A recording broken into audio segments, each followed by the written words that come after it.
Today, I'm reviewing Five Hearts Under One Roof 2, the sequel to the original FMV dating sim. And I can confidently say that this follow-up is not only better than the first game, it's one of the most lovingly crafted FMV titles I've ever played. And it's probably the best one I've ever played. And before we begin, don't forget to hit the like button and subscribe if you want to see more of me getting emotionally attached to fictional people. Let's get started. Let's start with the acting, because it's one of the biggest improvements from the first game. The returning actresses look so much more comfortable on camera now. The returning ones are Marsuk, Geran, and Minto. Their performances feel natural and grounded, and you can tell they've really grown into their roles. They feel like real people, not characters just reading lines. The new additions, Gyuri, Yuna, and Yuzong, are fantastic. What impressed me most was how distinct their personalities were. Gyuri has very cute, upbeat demeanor. Yuna is the one that feels indebted to you. She is very,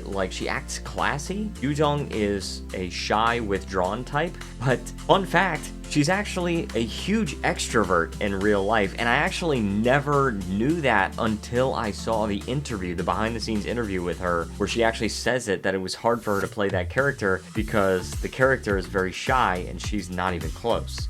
She sold the role perfectly. Overall, the acting is significantly stronger across the board, and it makes the story hit so much harder. Now let's talk about the writing, also a major step up from the first game. One of my biggest criticisms of the original was that Singi, despite being a likable presence, very good character, made no sense in the story. It just doesn't make sense how there's a girl living up in the attic for your entire life and you never knew anything about her. Your parents kept her as a secret, and it's like, how did you never find out about that? We never even know why she was there. It just kind of made no sense, and that was a criticism I had of the first game. But in Five Hearts Under One Roof 2, every character just has a clear, meaningful place in Yuman's life. So Marsuk is his childhood best friend. Minzong does already know him from the first game. They kind of borrow that from the first game. Geran is his manager, and Gyuri literally cared for him for the first 6 months after his accident, so she does have that connection. And then Yuna feels indebted, and then Yuzong keeps crossing paths with Yuman because she works so many part-time jobs. Like, each character kind of has a distinct reason for being in Yuman's life that doesn't feel so fabricated like Singi did. It just makes it feel more believable, and it allows the branching paths to feel organic instead of forced. Speaking of branching paths, is excellent. Depending on your choices, the story can move in completely different directions, and I mean completely. I enjoyed discovering little pieces of lore that only appear in certain routes. For example, maybe this is a spoiler, I didn't know that Cutie and the Doctor were roommates until I happened to choose the path that revealed it. There's actually a thing where you can go down the path of meeting Cutie, and the first playthrough, I never reached that path. And so I had no idea. I just found out in the alternate paths. But these little details, they reward curiosity and they just add replayability, because this is definitely not a game that's meant to be played through once. You're really meant to go and see what the other paths, you're not meant to discover everything in your first playthrough. As far as bugs go, I had only 2 tiny bugs in my entire playthrough, which actually is really good, because I will add, as I add on all of my reviews, I am playing on Linux and I did not have any compatibility issues with Linux. I mean, that's really good. I know Steam has built-in Proton, but still, it's very important for there to be no compatibility issues, and I didn't have any. There were only 2 minor bugs. There is a scene, I think it's in chapter 4, where you meet a foreigner, and he's a foreign guy, and as you guys know, if you've watched my playthrough, I mute Yuman's voice so that I can read it. In that scene, the foreign guy's voice was also muted, so I actually had to unmute my own voice in order to hear the foreigner. The other thing is there's a scene in the hospital, and I think this is in chapter 5. As you know, like I said, I keep Yuman's voice muted. In this scene, his voice was not muted, and I can hear him regardless of my setting of whether he was muted or not. But that's it. These were really minor issues, and it was nothing, extremely immersion breaking, just a little bit. For an FMV game with this many scenes and branching paths, that's pretty good. I was very happy about that. Now for the endings. I loved them. This game has such a wide variety of conclusions that no playthroughs will feel the same. Some are romantic, some are goofy, some are tragic, and some are just chaotic. A few highlights from my playthrough, minor spoilers, I don't give away any of the end game endings, But there's one ending where Marsuk hits me with a skateboard and I die. Yeah, I died. Yuman died. There's another ending where Giran and I share a special moment at the Han River. You guys will have seen that in episode 4 if you watch my playthrough. And there is another ending. It's the final achievement that I unlocked in the game. It's where Mindong loses all hope in me, and she's just like, wow, yeah, maybe I should not have really fallen for Yuman. There's so many different kinds of endings. There's even an ending, I can't even remember how you get it, but there's an ending where Giran like goes to jail. You can see her mugshot and everything.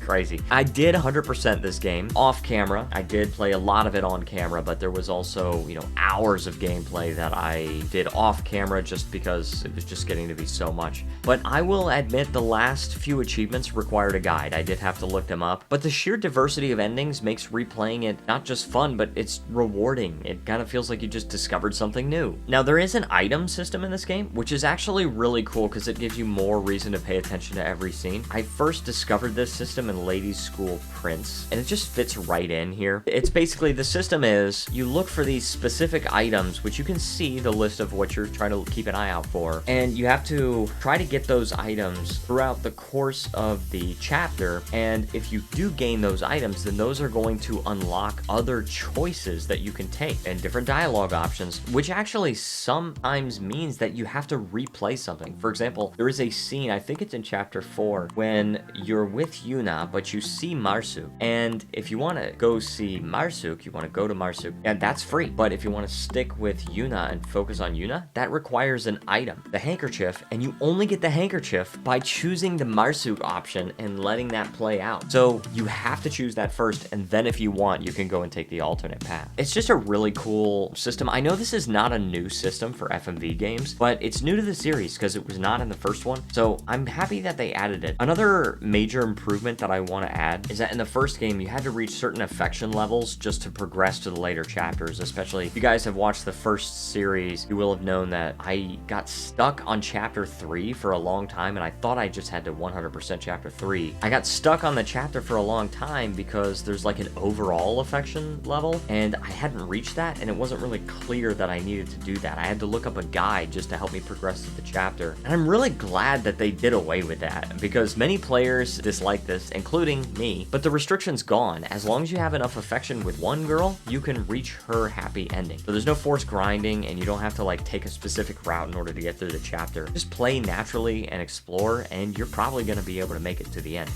What I was really happy about is I played the game as I wanted to play it, and I almost didn't really have to go back and change my options in order to get the Marsuk ending, which is what I got in chapter 6, my first playthrough. I just kind of played naturally, and I didn't have enough for any of the other girls, but I did have enough for Marsuk, so pretty cool. What really sets 5 Hearts Under One Roof 2 apart is the sheer love poured into every corner of the experience. Every main actress has a behind-the-scenes interview, and they also have a section where they answer random questions, which is quite fun to watch. I really did enjoy watching those interviews. You find out a little bit about the actual actress playing the character. The soundtrack has songs that are recorded by the actresses themselves. The main song, called Cupid's Trick, is, I think that was Cutie and Yuna that recorded that one, and there's also a song that's sung by Mindong, which is really cool. I mean, that's really cool that they actually sing those songs. There's also a DLC photo book that also has interviews in them. Very cool. And also, I think since the game got delayed, I think they actually had a way where you can get a couple of wallpapers, which is like from the photo shoots of the game. The scenes are shot with noticeably higher production values than the first game. There's like cleaner cinematography, there's really good lighting, very smooth editing. It's just very well done. The subtitles sometimes are a little bit off, but I think that's just bound to happen when you have a game that's shot in Korean and translated to like 4,000 different languages. You know, the characters just feel kind of more alive than before. The acting is really good, like I said. And even down to like, there are 69 achievements to this game, which, look, I know what they're doing, and yes, it is hilarious, right? There is actually something that's not even tied to an achievement, and that's like a super secret final reward. If you get all 6 happy endings with the girls, then you go to the achievements button from the main menu, and you can actually get an item called an eraser. And when you get 6 erasers, then you go to the special button on the main menu, and there's like a picture which you have to erase certain parts of it. In order to erase it, you have to use one of your erasers. When you erase all 6 parts, you get to see the quote true ending, which I will not spoil here, but it's just so cool. There's no achievement tied to it. It's just something for someone that really wants to 100% the game. There is also another system where you can vote for your favorite character, and all characters are available, even down to Gami, the street cat. If you guys want to know, I did vote for mainly Yuri, Marsuk, and a little bit Yuzo. I voted for those 3 characters. Those were my characters of choice. I think I gave the most votes to Cutie, because after I,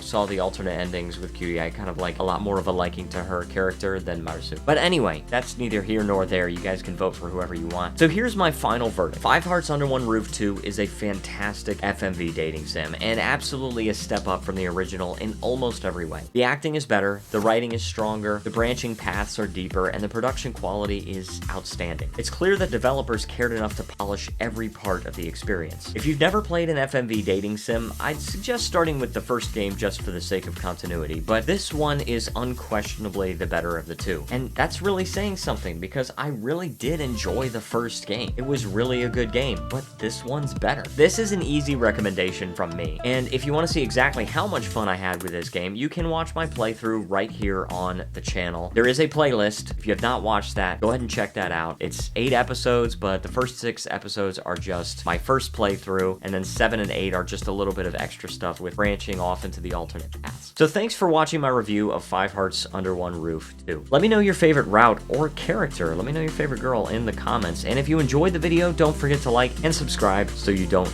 miss what I review next. See you all in the next one, and you need to relax.